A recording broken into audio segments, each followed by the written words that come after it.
Mañana con 5 minutos, dura colisión entre el presidente de la República y los empresarios, las cúpulas empresariales de este país. Ayer el presidente del Consejo Coordinador Empresarial, Carlos Salazar, coordinó una reunión con distintos liderazgos de cúpulas empresariales, una reunión virtual en donde se habló de algunas soluciones para salir del problema económico, digamos, del impacto económico que tiene el COVID en México, pero también se habló de política y se habló de la revocación de mandato y las inconformidades con el presidente, y parece que hay una ruptura clara entre el empresariado y el presidente de la República, que se habían mandado mensajes, pero creo que ahora ya son más contundentes. Ayer el presidente recibió a los empresarios neoleoneses, a los de Monterrey, en Palacio Nacional, y tampoco terminaron en las mejores condiciones. Analizaremos este y más temas con el doctor Eduardo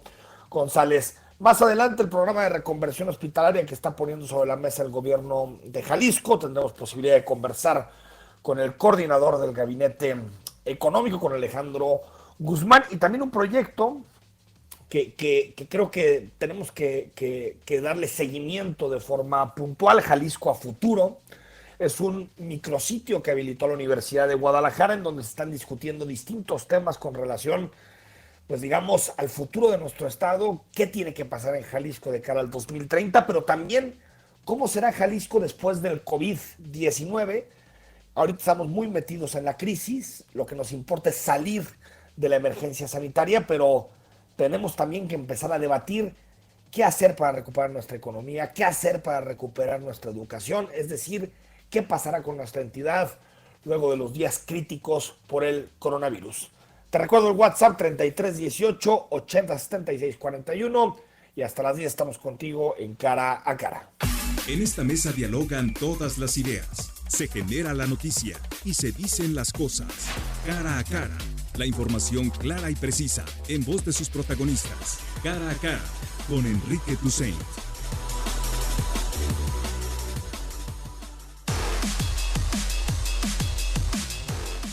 Una mañana con 8 minutos. Doctor Eduardo González, ¿cómo estás? Muy buenos días. ¿Qué tal, Enrique? Buenos días, un abrazo al auditorio. Oye, pues colisión, enfrentamiento entre los empresarios más importantes del país, o algunos de los empresarios más importantes del país, con el presidente de la República, creo que en el peor momento, ¿no? Sí, fíjate que sí es en el peor momento, por lo menos en lo que llevamos del sexenio, pero también me parece que es un momento que la 4T está utilizando para dejar bien claro, para establecer con muchísima claridad que pues ya no regresará a ese viejo esquema de muchos sexenios anteriores, en donde por no quedar mal con los dueños del dinero, los grandes dueños del dinero, se contrataba deuda para rescatarlos de un problema o de otro con cargo a la población. Yo creo que en este momento sí me parece que la 4T debería de poner una mirada mucho más profunda en todos estos micro, pequeños y medianos empresarios, además de atender a la población con menos recursos como lo ha venido haciendo, pero bajo ninguna circunstancia ceder a que yo llamo chantaje político, económico, electoral, sí, por parte de los grandes empresarios mexicanos, que yo sigo pensando no les pasa todavía la molestia de que el movimiento de Morena pues haya ganado la presidencia en el 2018, y yo creo que tendríamos que leer esta reunión de ayer, además del asunto económico y además del asunto sanitario que estamos viviendo en este momento, la lucha constante que han tenido estos grupos empresariales desde el 2018 a la fecha, porque el gobierno de la 4T se descarrile y se vaya. Y pero ahí, parece, ¿sí? Eduardo, yo haría una diferenciación por dos lados.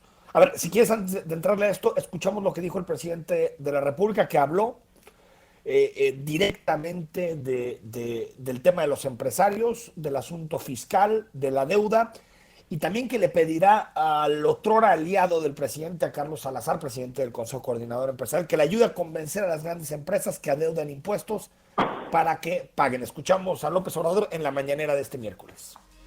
Entonces ojalá cambien de parecer y que todos cumplamos contribuyendo, porque sí hay empresas grandes, famosas, que deben, y ahora que me están escuchando, pues que ayuden. He dado instrucciones a la directora del SAT que los convoque para que voluntariamente abonen o paguen sus deudas.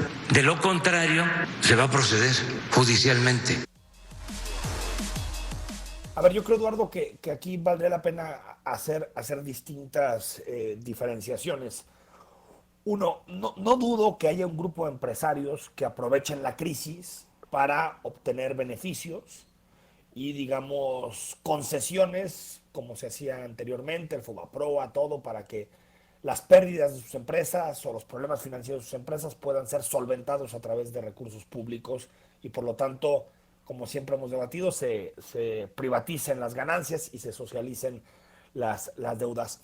Pero lo que sí es cierto es que más allá de tal vez este grupo, no sé, 2 o 3 empresarios que deben de pedir eso, yo creo que el discurso en general, por ejemplo, de Carlos Salazar, el discurso en general de una parte del empresariado, es que el problema está en las pymes. Es decir, creo que en donde se está quedando corto el presidente es en las pymes, porque al final son los que generan el 80-85% del empleo, los changarritos de 3, 4 empleados, las tiendas de abarrotes, los pequeños comercios, y ellos, Eduardo, quitando una serie de créditos que aparte nos decía ayer Nacho Román, que ni siquiera van a alcanzar al 8-9% de las pymes del país.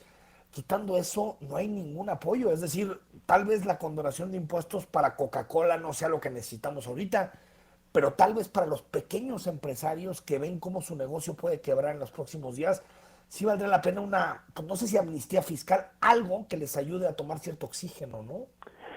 Sí, precisamente es lo que te estaba comentando. Es decir, me parece que por un lado los apoyos que el gobierno ha estado otorgando y que sigue anunciando para las clases menos favorecidas es un extremo del hilo, ¿no?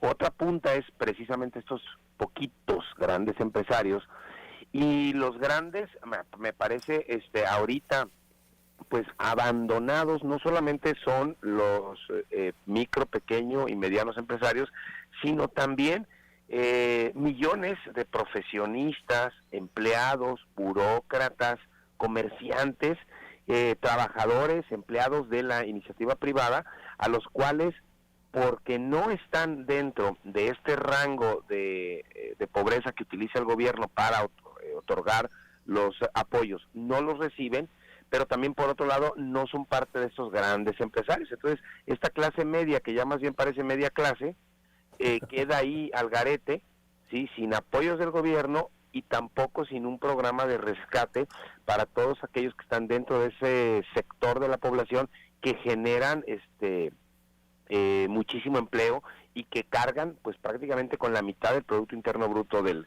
país. Yo creo que efectivamente hace falta que en los programas que se están echando a andar en este momento y las estrategias para salir mejor librados del problema que tenemos, se eche una mirada precisamente a este grupo. Ahora, me parece que esa es una parte de la discusión. Y a los trabajadores. Sí, bueno, por porque, supuesto. Es más, para que lo vincules con tu comentario, escuchamos a la secretaria del Trabajo, que también dio un corte.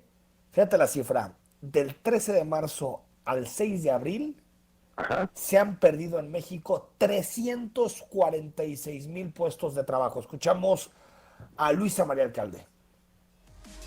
Las 6 entidades con la mayor pérdida de empleo se ubican en la parte de Quintana Roo, en la Ciudad de México, en Nuevo León, Jalisco, Estado de México y Tamaulipas. Estas entidades registran el 56% del total de las separaciones de los trabajadores al Instituto Mexicano del Seguro Social. Las microempresas de 1 a 5 trabajadores son las que más han resistido. Ya no se le dice despido, se le dice separación. Ajá. ¿Qué decías, Eduardo? Sí, yo precisamente te comentaba que además de estos dueños de pequeños, de medianos negocios, empresas, que van desde que tienen a su cargo desde 2 hasta 200 trabajadores, y que habría que apoyarlos, pues sí, evidentemente también a los trabajadores. Pero yo creo, Enrique, que toda esa parte, y yo escuchaba el comentario de Nacho precisamente, sí, tiene, o sea, lo podemos meter en la canasta de la cuestión económica y financiera. Por otro lado está pues toda la estrategia que se está echando a andar para enfrentar la pandemia. Ese va en la canasta sanitaria, sí están todas relacionadas, pero bueno, va en otra canasta. Y la otra que a mí me parece que es más peligrosa, no solamente por la narrativa, sino por el momento en el que se está lanzando, pues son todas estas arengas por parte del Consejo Coordinador Empresarial, en donde suben al ring el asunto de la revocación de mandato. Es una irresponsabilidad espantosa. O sea, llamar a la gente que se organice. O sea, a mí me parece que sí, totalmente de acuerdo en este abandono que están teniendo las pymes y en el problema sanitario que tenemos enfrente, pero de eso, o sea, ya brincaron incluso las elecciones del año que entra, o sea, ya están ya parece que no importa, 2022, ¿no? Así es, o sea, yo creo que es una irresponsabilidad política por parte de los grupos empresariales poderosos del país. A ver, yo creo, Eduardo, que este país, lamentablemente, no tenemos tradición de unidad frente a desafíos, lamentablemente. Mira, más allá de si es un show, no es un show, esto de hablarle a los partidos para que donen su dinero, que hoy, por cierto, lo decía el presidente de la República. Bueno, escuchamos la declaración del presidente que habló con los presidentes de los partidos para pedirles que donen el 50% de sus recursos para atender los impactos sanitarios del COVID y lo platicamos. PES aceptó la propuesta y se prepara una propuesta a la vez para reducir su presupuesto y donar 3 meses de salario de sus legisladores. Los demás partidos no se han pronunciado. ¿Cuáles son? El Verde, el PT, Movimiento Ciudadano, Nueva Alianza y el Partido Humanista. A ver, más allá a mí se me hace mezquino que los partidos no digan donamos nuestro dinero, por supuesto, con las condiciones que se ponen, un fideicomiso que sea administrado por entidades no gubernamentales para evitar que se utilicen otras cosas. Se me hace mezquino, pero también me parece increíble, Eduardo, que no tengamos un presidente que apele a la unidad en estos momentos. Más allá de reunirse con empresarios, qué bueno que se reúna con empresarios, que discuta con empresarios, pero ¿y por qué no se reúne con los gobernadores? ¿Y por qué no se reúne con los presidentes de los principales partidos políticos para decirles, este no es el momento de la política, es el momento de estar unidos, este es mi plan y los quiero escuchar? No tenemos, Eduardo, un líder político que entienda la unidad. Lo que entiende es la división y lamentablemente eso nos lleva a reacciones de este tipo, en donde parece que no hay un proyecto común en donde todos podamos sumarnos. Sí, fíjate, Enrique, que esto que mencionas tiene que ver con algo que yo siempre que trabajo, abordo el asunto del ejercicio de la ciudadanía. Me parece que es muy importante y que es el que las personas podamos y debamos asumir la responsabilidad de nuestros propios roles en la sociedad. Y me parece que en este momento, como bien lo mencionas, el rol de Andrés Manuel López Obrador tendría que estar centrado en unir de mejor manera a los sectores de la población en nuestro país. Yo creo que más allá de un asunto electoral que es válido, más allá de las diferencias políticas que pueden existir, creo que podría dar una muy buena señal si desde la Presidencia de la República asume la responsabilidad del rol que tiene y llama precisamente a esta unidad, más allá de que los partidos políticos estén encontrados con él, o los empresarios o sectores de la población en general. Yo creo que sí valdría la pena que el equipo de gobierno más cercano a Andrés Manuel se dé cuenta que una muy buena señal para enfrentar de mejor manera ya no solamente el asunto de la pandemia, sino lo que viene por delante en el sexenio, sería pues sentarse y poner por lo menos las nuevas bases, aunque fuesen incluso, digamos, provisionales de un cierto pacto, de una cierta unidad, ¿sí?, previo incluso al proceso electoral y al fin del sexenio. De lo contrario, creo que aún cuando algunas propuestas de diferentes sectores y de diferentes gobiernos estatales y el federal sean adecuadas, sean viables, mientras sigan caminando por rutas paralelas, pues en ningún momento van a poderse cruzar y tener una sola ruta para encaminar el país.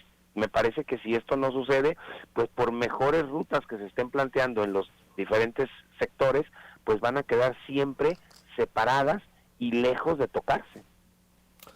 Doctor Eduardo González, pues seguiremos platicando. Estamos en miércoles de Semana Santa, que no parece Semana Santa, pero bueno, el encierro a leer, a pensar y reflexionar que, bueno, más allá de la gravedad del problema, para los que podemos, nos da una posibilidad de hacer un alto en el camino y ponernos a reflexionar en los temas. Un fuerte abrazo.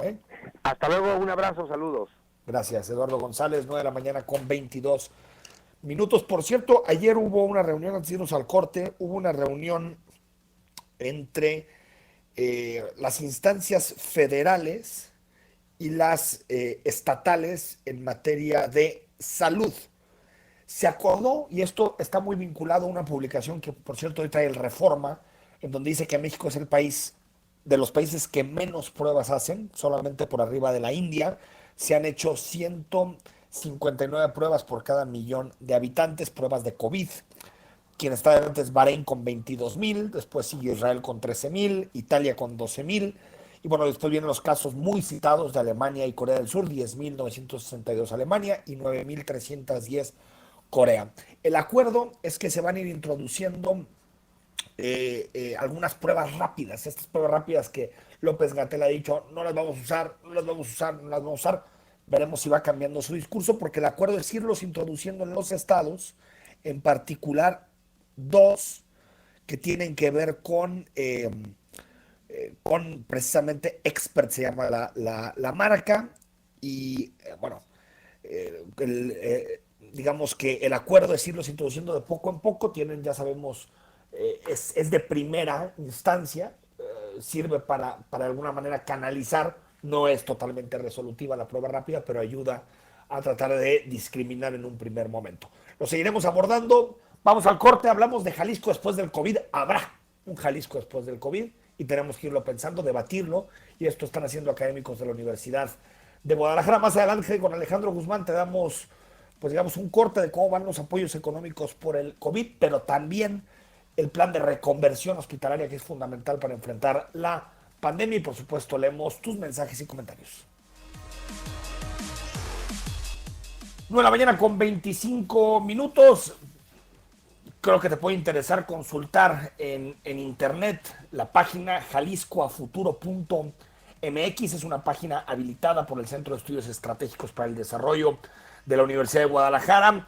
Vienen distintos enlaces que puedes hacer clic: Jalisco a Futuro 2030, Jalisco después del COVID-19, métricas, multimedias, noticias.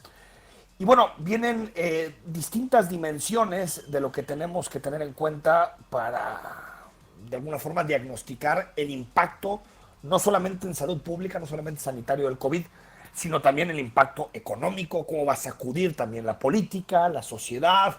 Es decir, es una crisis global que por supuesto tiene impactos locales, y es importante ir diagnosticando cómo vamos a estar, cómo va a estar Jalisco posterior a el COVID-19, a que pase lo más duro de la pandemia. Y para hablar del tema, saludo al coordinador de este proyecto, al doctor Adrián Acosta Silva, coordinador académico de Jalisco a Futuro.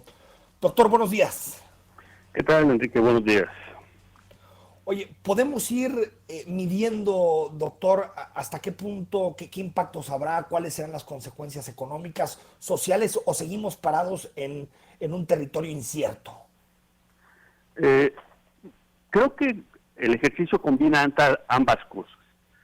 Por un lado, es un intento por calibrar desde la gestión de la crisis, es decir, durante la crisis que estamos experimentando, un primer balance, digamos, de muy corto plazo, sobre algunos de los factores que ya se están apreciando como estratégicos, no solamente para ver cómo estamos enfrentando la crisis, sino también que van a plantear o van a formular, me parece de manera muy clara, y creo que eso lo comparten los especialistas a los que invitamos en este ejercicio, la agenda de corto plazo para el desarrollo de Jalisco. Entonces tenemos un ejercicio, un esfuerzo académico de expertos en cada uno de los temas, tratando de ver, como bien señalas, las múltiples dimensiones de un fenómeno extraordinariamente complejo y cuya velocidad ha, digamos, rebasado todos los cálculos, no solamente en Jalisco, en México, en todo el mundo, ¿no? Entonces,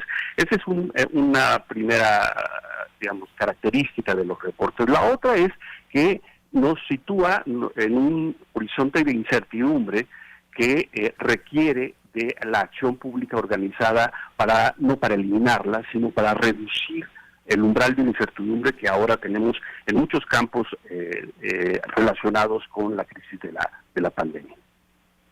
Ahora, tal vez algunos de las personas que nos escuchan tienen mucha preocupación no solamente por el tema de salud pública, Adrián, sino también por las implicaciones económicas y, digamos, cuál sería la mejor manera de recuperarnos, porque una cosa es el momento crítico, que parece que será muy duro en términos económicos, pero la salida es muy importante, es decir, cómo será la salida, si será lenta, rápida, si tendremos la posibilidad de reactivarnos en términos económicos. Ustedes dentro de estos escenarios, Adrián, desde el menos pesimista que nos habla de un decrecimiento del 4 o 5%, hasta algunos que ya nos hablan de 2 dígitos de decrecimiento, ¿en dónde se paran? Es decir, ¿cómo estaremos posteriormente, después de la crisis más dura de COVID, cómo estaremos en términos económicos? El dato más importante es que tendremos un costo muy alto de la crisis. Es decir, no hay ninguna alternativa de corto plazo que impida disminuir significativamente el impacto económico de la crisis. Ese es el dato de salida. Es decir, no hay un escenario, digamos, francamente optimista en el corto plazo. El optimismo se alimenta, y ahí vienen por lo menos 3 de los textos que fueron ahí elaborados, que tocan de alguna manera la cuestión económica. Lo que hay son algunas alternativas para tomar decisiones de cara a la crisis, es decir, desde la crisis, que nos permitan absorber los costos, las pérdidas en el corto plazo, pero con un horizonte de mediano plazo. Esa es como la apuesta fundamental. Es decir, si tomamos las decisiones correctas como gobierno y sociedad durante la gestión de la crisis, desde la gestión de la crisis que estamos experimentando, tendremos mejores posibilidades de disminuir los costos económicos de la crisis en un horizonte de mediano y largo plazo. Estamos hablando, en cualquier caso, de hacia finales de este año o para el próximo año tendríamos que empezar a ver los frutos de una recuperación probablemente lenta al principio, pero consistente a lo largo de los próximos años. Estoy, Adrián, viendo los escenarios que plantean, por cierto, están muy interesantes en la parte económica, desde escenario 1, salida complejo, escenario menos deseable, que es el escenario 2, una salida lenta.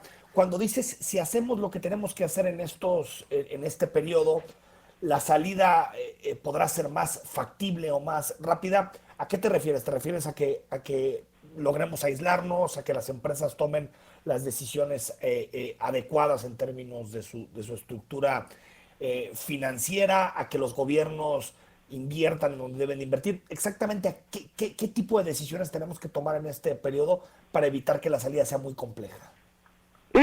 es una combinación de varios factores. Es decir, frente a una crisis multifactorial necesitamos respuestas multidimensionales y multifactoriales.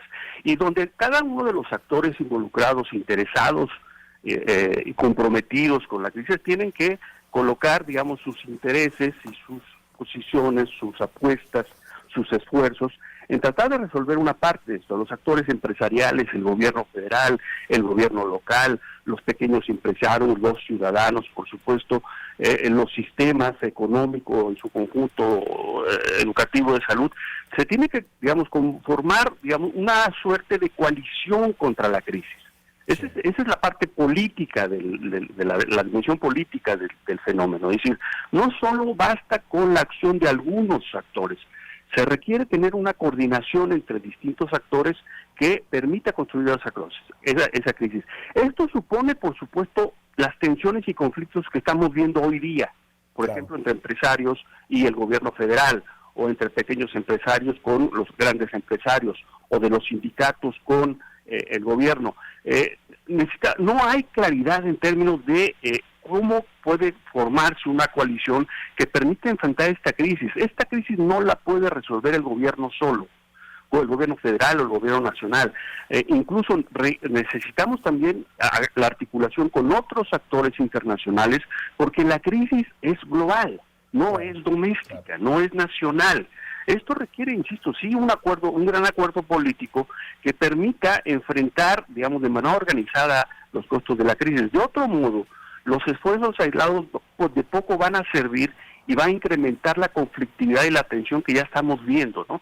Entonces, esa es una parte central de la gestión de la crisis. ¿Cómo construir una salida política entre varios actores para una crisis que, insisto, no estaba prevista y frente a la cual los gobiernos de todo el mundo han sido absolutamente rebasados por el tamaño y la velocidad de la crisis?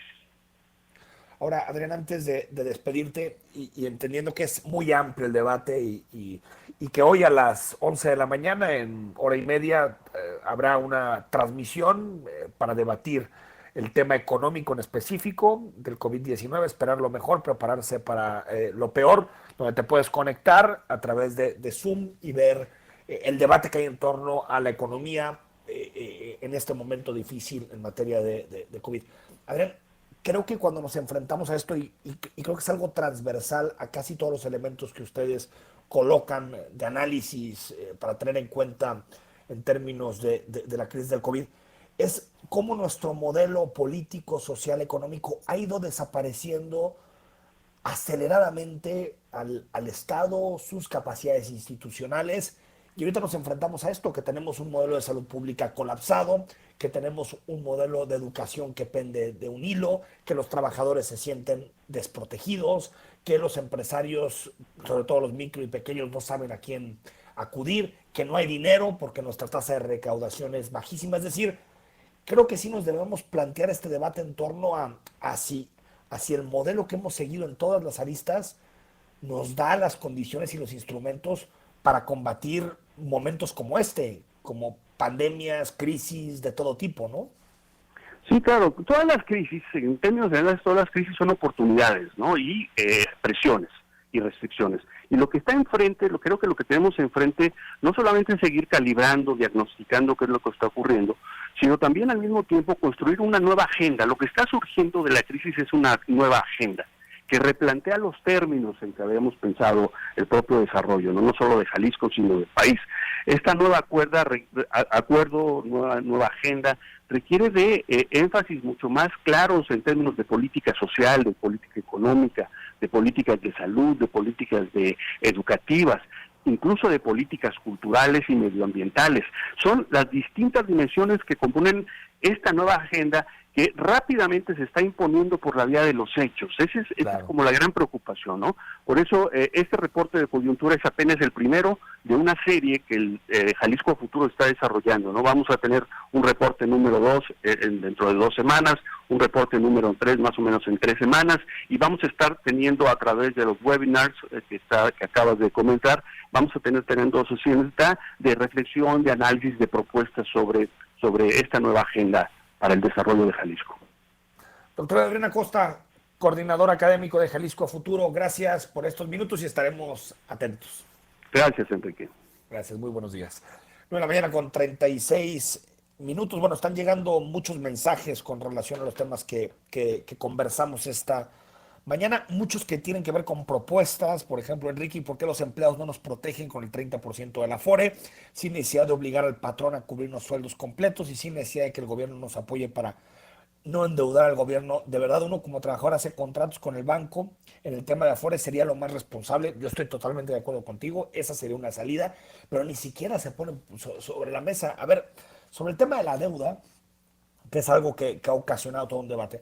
La propuesta del Consejo Coordinador Empresarial fue adquirir deuda por un total de más o menos unos 4 puntos del PIB, que para que tengamos claro es alrededor de 1 billón de pesos. 1 billón de pesos, que es más o menos como el 15% de todo el presupuesto que tiene el gobierno al año. Yo no he escuchado ninguna propuesta de los grupos empresariales que ese 1 billón de pesos sea para rescatar grandes empresas. Creo que ese 1 billón de pesos tendrían que ser transferencias a las pymes para resguardar el empleo y transferencias a las familias, al menos por 1 o 2 meses, para evitar su colapso económico. La deuda no es mala per se. La deuda es mala si la utilizamos en objetivos negativos, pero si hay un esquema de transferencias claro, si se protege el empleo, si se apuesta por infraestructura y obra pública, ¿por qué no nos vamos a endeudar en un momento crítico?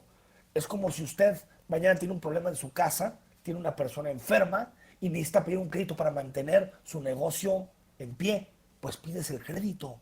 Se acabó y no pasa nada. Es decir, hay que quitarle esta demonización que existe de la deuda y me parece difícil de entender que un presidente que se erige de izquierda prefiera mantener la ortodoxia económica que la inversión pública que necesitamos para salir lo más rápido posible de la crisis por COVID.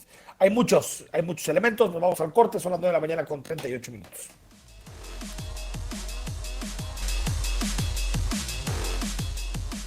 9 de la mañana con 42 minutos, escríbenos al 33 18 80 76 41.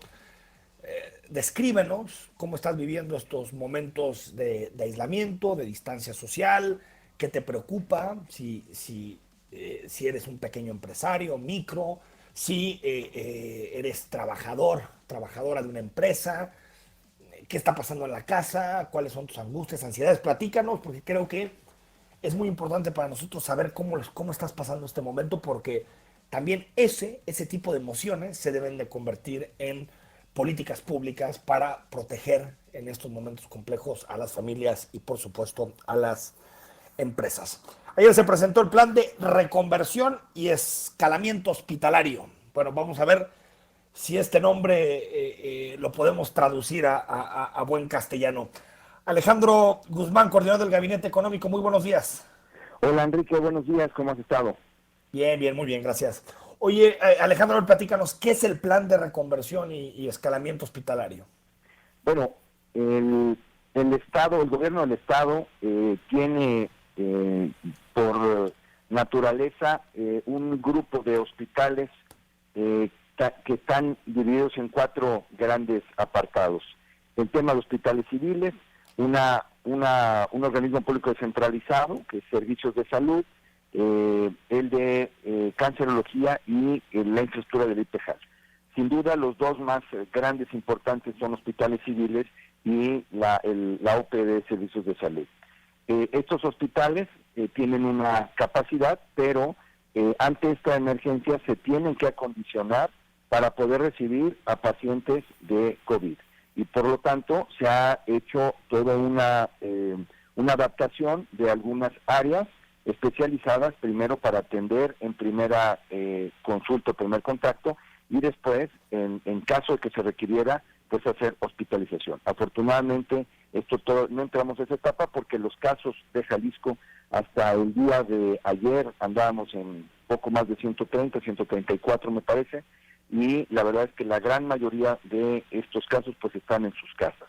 Así que estamos preparados para atender esta emergencia sanitaria y de acuerdo, Enrique, con la experiencia que se ha vivido en otros países, las infraestructuras hospitalarias que se han preparado no fueron suficientes porque el virus, por su tendencia de multiplicar los contagios sobrepasa las capacidades de infraestructura hospitalaria.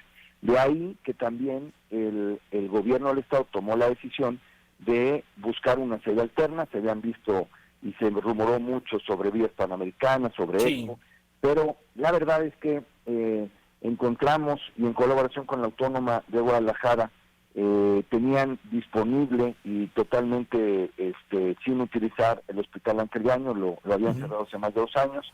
Lo visitamos, vimos que tenía todas las condiciones y decidimos remodelarlo, limpiarlo, cambiar instalaciones y aprovecharlo para montar ahí alrededor de unas 500 camas para atención de pacientes COVID, una vez que se completen o que se saturen las áreas que ya están definidas tanto por la OPS de Servicios de Salud como por la parte de... digamos que es el último escenario, el Ángel Año.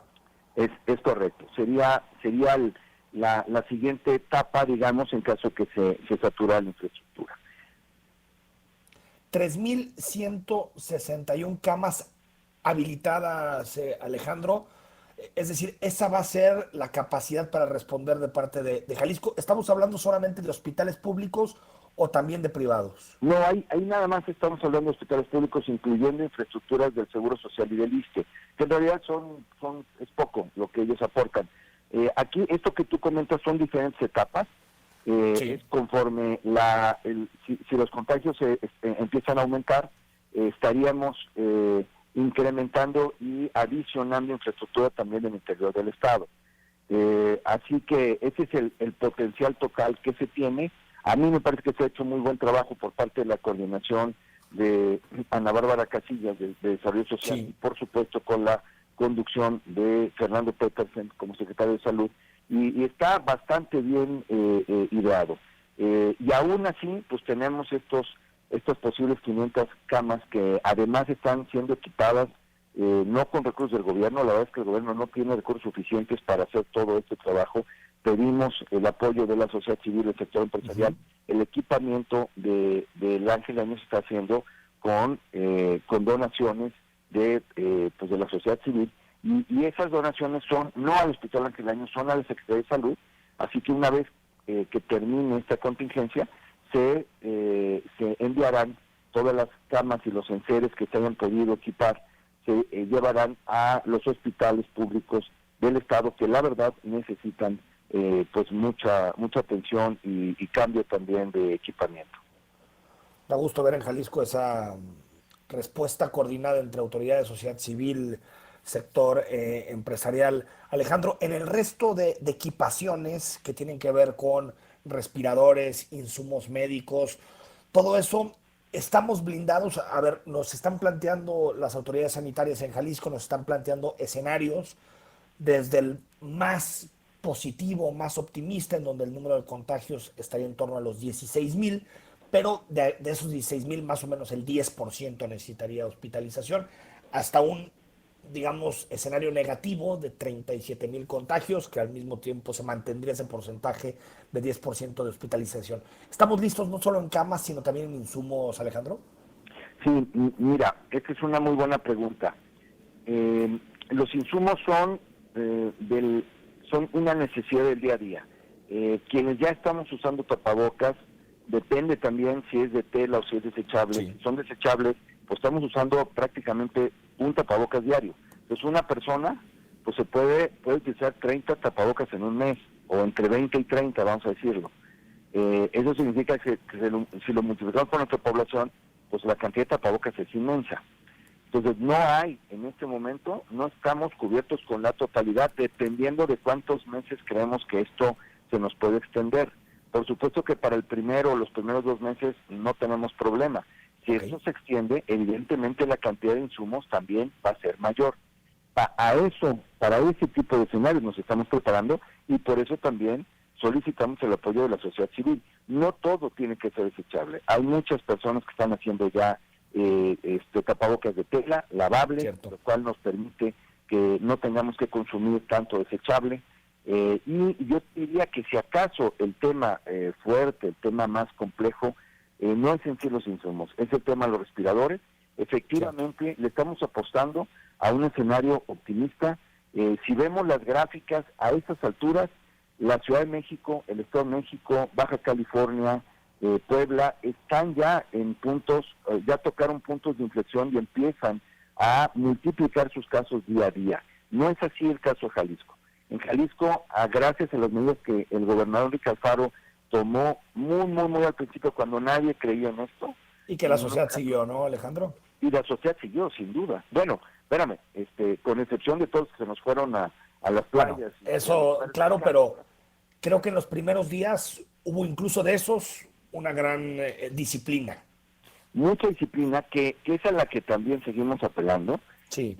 Y con mucha madurez para determinar qué actividades son no esenciales y qué actividades sí debemos de mantener para que nuestra economía en el Estado y las ciudades puedan seguir operando y no se nos convierta esto también en una crisis económica que después sería muy difícil. Entonces, es un equilibrio que requiere mucha madurez, mucho sacrificio de buena parte de la población, y gracias a eso me parece que nuestros casos no se han disparado, los tenemos controlados, seguimos nosotros, déjame llamarlo, en el modelo de los países asiáticos que previnieron, que usaron tapabocas, que aislaron parcialmente a su sociedad, que dejaron solamente las actividades esenciales, y en esa medida creo que podremos seguir teniendo una curva bastante aplanada, que no se nos dispare, porque entonces la infraestructura hospitalaria efectivamente no sería suficiente. Alejandro Guzmán, gracias. Un abrazo. Gracias a ti, Enrique. Seguimos en comunicación. Ahí está el coordinador del Gabinete Económico, plan de reconversión hospitalaria, 3,000 camas específicas para atender el COVID. Esa es, digamos, la fuerza sanitaria que tiene Jalisco, más aparte, por supuesto, los hospitales privados. Y si en algún momento los hospitales públicos quedan rebasados, siempre hay la posibilidad de transformar los hospitales privados. Vamos al corte, regresamos y comentamos algunos de tus mensajes y más temas. Es un día lleno de actualidad política y social. 9 de la mañana con 54 minutos. Se nos fue rapidísimo el programa de este miércoles 8 de abril. Bueno, nos comparten algunos comentarios. Por ejemplo, buen día, Enrique, las tiendas de tela cerraron porque no son negocios esenciales. Ahora hay gente que ya no puede hacer cubrebocas porque no hay donde comprar tela. Gracias por el comentario. Creo que, a ver, por supuesto que se toman, y siempre las decisiones que se toman, y en su momento lo conversamos, que veíamos dentro de la lista de negocios esenciales y no esenciales que publicó el gobierno de Jalisco, veíamos algunas contradicciones. En este caso, pues no sé, tal vez habría la posibilidad de que pudieran operar algunas con tal de dedicarse directamente a eso, a la venta de tela para la fabricación de cubrebocas. Vamos a pasarle este mensaje con gusto al propio Alejandro Guzmán, con el que conversamos hace algunos minutos, a ver qué nos puede decir. Buen día, mi estimado Enrique. Si de por sí la economía iba en picada por la actuación negligente, irresponsable y soberbia del presidente, quien nunca ha entendido que todo gira en torno a la economía y las pymes son la columna vertebral del desarrollo económico. Definitivamente el presidente perdió su oportunidad, no ha sabido cómo hacer su tarea ni cumplir con su responsabilidad. Saludos, Carlos Andrade. Gracias, Carlos. Te mando un fuerte abrazo. A ver, puede haber muchos debates en torno al proyecto del presidente, algunos que estén a favor, otros que estén en contra. Yo lo que intentaría es que nuestro debate nacional no girara siempre en torno al presidente. México es mucho más que una persona, y creo que en este momento, y eso sí extraño, y lo decíamos, lo comentábamos con el doctor González, se necesita un liderazgo de unidad, porque la unidad no es mágica, no es simplemente que de pronto llega una persona y entonces todos nos unimos, no. La unidad se construye con diálogo, se construye con negociación, se construye con acuerdos y con voluntad. Yo extrañaría y extraño una figura de ese calado a nivel nacional que diga, a ver, como hace con los empresarios para reunirse, también lo haga con toda la clase política, con sectores sociales, con organizaciones que él mismo calificó de fifí, reunirnos y decir, a ver, que nos valgan madre las elecciones, perdón, pero hablando de elecciones, los empresarios hablando de la revocación de mandato en este momento en donde el país se puede ir 10 puntos del PIB, en donde se van a perder miles de empleos, en donde hay gente angustiada, ansiosa, porque no sabe qué le va a deparar el futuro. De verdad, hablar de elecciones, no, hablemos de cómo salimos, de cómo enfrentamos para que no haya personas, para que haya el menor número de personas que mueran por el coronavirus, porque estamos hablando de personas que pueden morir por el coronavirus. Y después podemos estar en una tragedia económica impresionante si no se toman las medidas necesarias. Eso supone millones de desempleos, eso supone inseguridad, eso supone muchas cosas, incertidumbre. Entonces, más que hablar de elecciones, más que hablar de revocaciones de mandato, hay que hablar de medidas y hay que apelar a la unidad. De acuerdo en que el presidente tendrá que ser el primero en apelar a la unidad, pero todos tendremos que tener voluntad para dejar de lado nuestras diferencias políticas y sumar para que salgamos lo más pronto posible. Bueno, nos dice, buen día Enrique, yo me registré el primer día para el apoyo del gobierno para autoempleo. ¿Qué crees que se debe hacer? No me ha llegado el mensaje ni el correo. Nos están diciendo que se saturó, nos lo dijo desde la semana pasada Alejandro Guzmán, pero que están tratando de rehabilitar para que llegue ese correo, pero aún así, si terminaste tu registro, estás cubierta. Hola, hice mi cubrebocas con playeras viejas, las que ya estaban rotas o esas que tenemos allá arrumbadas y que nunca usamos, pues muy bien. Me imagino que pues, como Stella también tiene el mismo funcionamiento, pues buena idea y ahí nos das un tip para hacerlos en casa. Buen día, Enrique. Buenos días, que nos den la oportunidad, perdón, de que te den parte de tu dinero del mismo Afore. Bueno, esto es lo que es dinero que te pertenece, por supuesto que tiene que ver con el retiro.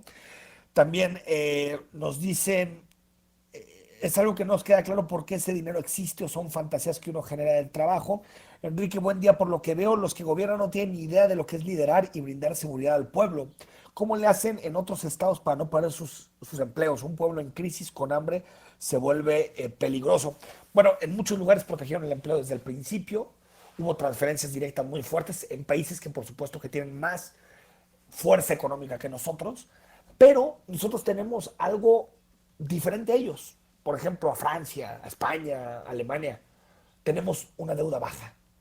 Tenemos 30 y tantos % del PIB. Ellos tienen 120 del PIB en deuda. Y aún así están poniendo todo para que la economía se recupere lo más rápido posible y que el impacto sobre las familias sea menor. Creo que ya dejemos este mugre debate, de verdad, y que se empiecen a alinear ciertas estrategias para salir de este tema, porque es frustrante ver que estamos encerrados por una clase política miope que solo piensa en 2021 y solo piensa en la